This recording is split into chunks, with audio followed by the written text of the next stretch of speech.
Today special పులగం. మీలో ఎంతమందికి పులగం అంటే ఇష్టమో చెప్పండి, కామెంట్ చేయండి.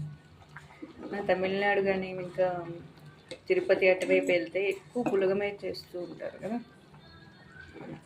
This is the pulagam. పులగంలో జీడిపప్పులు బాగుంటాయి, క్రిస్పీగా. Bye, thank you. ఇక్కడ పిల్లలు పులగంలోకి చట్నీని రెడీ చేస్తున్నారు.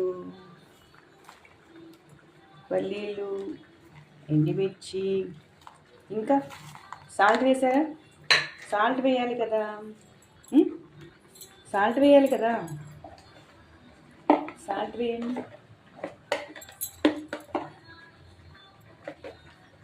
బాయ్. పులగం ఇలా రెడీ అవుతూ ఉంటే వచ్చే అరోమా వేరే లెవెల్గా ఉంటుంది, చాలా బాగుంటుంది. ఆకలి అయిన వాళ్ళు కూడా తినొచ్చు. బాయ్.